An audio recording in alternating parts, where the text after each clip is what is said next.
Bienvenue à notre discussion. Aujourd'hui, on va se pencher sur deux concepts qu'on mélange souvent, égalité puis équité.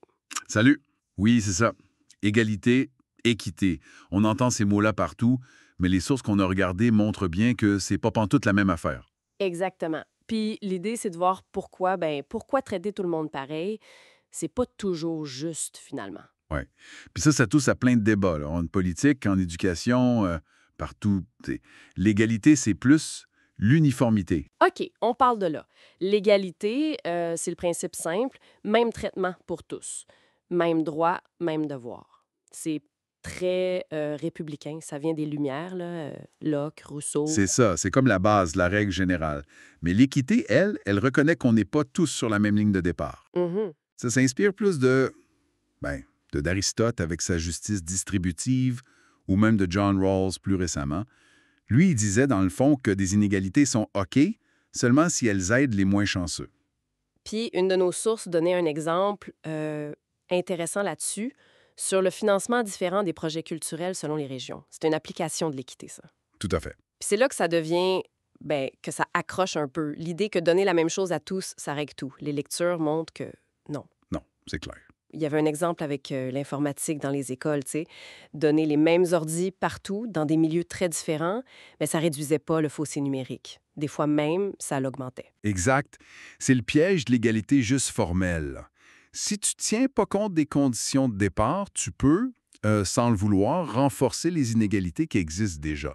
C'est un peu ça l'image des trois bonhommes qui regardent par-dessus la clôture. Ah oui, l'image classique. Elle est super parlante. Tu donnes la même boîte à tout le monde, ça c'est l'égalité, mais il y a juste le plus grand qui voit. C'est ça. Alors que si tu ajustes la hauteur des boîtes, l'équité, là, tout le monde peut voir le match. Voilà. Mais une des critiques qu'on a vues dans les textes, c'est que cette image-là, elle simplifie peut-être un peu trop, non? Ben oui, c'est sûr. Parce que la question devient qui décide la hauteur des boîtes? Puis sur quelle base? Comment tu mesures le besoin de façon juste puis objective? C'est ça le défi avec l'équité, j'imagine. C'est le gros défi. Comment tu évalues les besoins sans que ça devienne arbitraire ou que ça crée du ressentiment? Un des articles analysait justement la misère qu'ont certains programmes d'aide ciblée.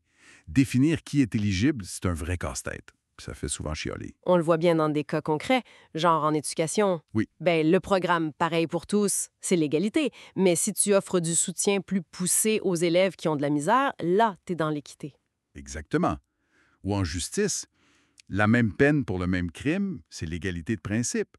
Mais quand le juge regarde les circonstances, le parcours de la personne, Il introduit de l'équité. hmm, C'est un équilibre fragile, là. vraiment. Mais l'inverse est vrai aussi, tu sais. Appliquer l'égalité de façon trop rigide, sans nuance, ça aussi c'est critiqué. Oui, les sources parlaient de politiques universelles qui finalement manquent leur cible parce qu'elles ignorent les désavantages particuliers de certains groupes. Elles n'aident pas vraiment à réduire les inégalités pour eux. Puis tout ça, ben, ça nous ramène au débat qu'on a en ce moment. Est-ce qu'il faut plus de services universels, basés sur l'égalité stricte, ou plus d'aides ciblées, qui relèvent de l'équité? Les deux ont leurs arguments. Oui. Puis pense à la discrimination positive pour essayer de compenser des désavantages historiques, ou même la justice climatique, qui doit payer pour la pollution passée. C'est pas simple, puis les textes montraient bien qu'il n'y a pas de consensus facile. Alors, si on essaie de résumer un peu ce qui ressort de tout ça, j'ai l'impression qu'une société juste, elle a besoin des deux. C'est pas l'un ou l'autre. Je suis bien d'accord. L'égalité, c'est comme le plancher, le cadre de base, les droits fondamentaux pour tout le monde. C'est essentiel. Puis l'équité, ce serait l'outil pour ajuster ce cadre, pour le rendre plus humain, plus connecté aux réalités différentes des gens. C'est ça. On pourrait dire, l'égalité, c'est la règle. Puis l'équité, c'est la correction qu'on apporte quand la règle, appliquée telle qu'elle, serait pas juste, pour arriver à une vraie égalité des chances, pas juste une égalité sur papier. Donc le message, ce serait de ne pas les voir comme des ennemis, mais comme des partenaires. Trouver le bon mix, c'est ça le défi constant. Exactement. Une société juste, elle doit être lucide sur les différences réelles. Mhm.